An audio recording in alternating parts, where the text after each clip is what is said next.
আমার বাবার মুখে প্রথম যেদিন শুনেছিলাম গান, সেদিন থেকে গানি জীবন, গানি আমার প্রাণ।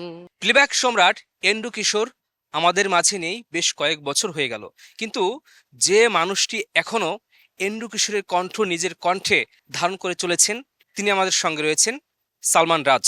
আসলে কণ্ঠটা তো ছেলেবেলা থেকে এন্ড্রু স্যারের মতো হয়নি বা ছিল না, কারণ ছেলেবেলা তো সবার একটা বাচ্চা কণ্ঠ থাকে। তো আমি মোটামুটি মানে যখন বড় হয়েছি, যেমন 2014 পর থেকে আমি গানকে প্রফেশন হিসেবে নিয়েছি, তখন থেকে আমি ব্যাপারটা বুঝতে পেরেছি যে আমার কণ্ঠ এন্ড্রু স্যারের সাথে মিলে। আমার দর্শক শ্রোতা আমাকে সেভাবে গ্রহণ করছে বা আমাকে বলছে কমেন্ট বা বিভিন্ন মেসেজিং এর মাধ্যমে বা সামনে থেকেও। এটা কি আপনি ইচ্ছাকৃতভাবে ওনার কণ্ঠ নকল করেছেন নাকি এটা প্রকৃতি প্রদত্ত?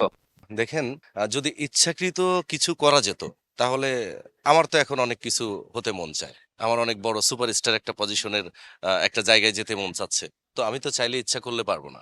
আমার মধ্যে সেই কোয়ালিটি যদি না থাকে, তাহলে আমি শত ইচ্ছা করেও তো এটা বার করতে পারবো না। তবে হ্যাঁ, আমার মাঝে এই কোয়ালিটিটা আছে বলেই মানে আমি শ্রোতাদের শোনাতে পারছি। এন্ড্রু কিশোরের সঙ্গে কখনো দেখা হয়েছে আপনার? দেখা হয়নি, তবে টেলিফোনে কথা হয়েছে। প্রথম যখন কথা বলেন একটু সেই স্মৃতিটা বলবেন?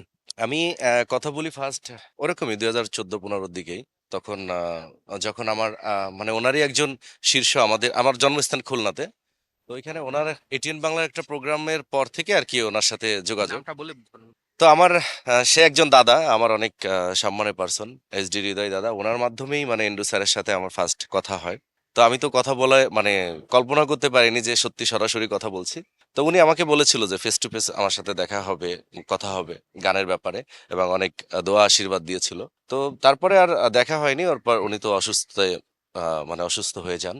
এন্ড্রু স্যার অসুস্থ হওয়ার পরে আর সেভাবে দেখা করা হয়নি। আপনার কণ্ঠ কি ওনাকে শুনিয়েছেন, গান শুনিয়েছেন?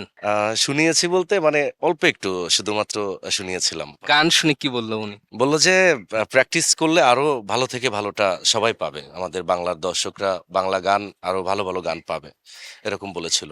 তো এইটাই আমার জন্য একটা দোয়া, মানে আমার আশীর্বাদ যেটা বলে। আপনার গ্রামের বাড়ি কোথায় এবং ব্যক্তিগত জীবন নিয়ে একটু যদি বলতেন। আমার গ্রামের বাড়ি খুলনাতে জন্মস্থান, আর আমি ঢাকাতেই আছি। আমাদের পুরো পরিবারই ঢাকাতে থাকেন।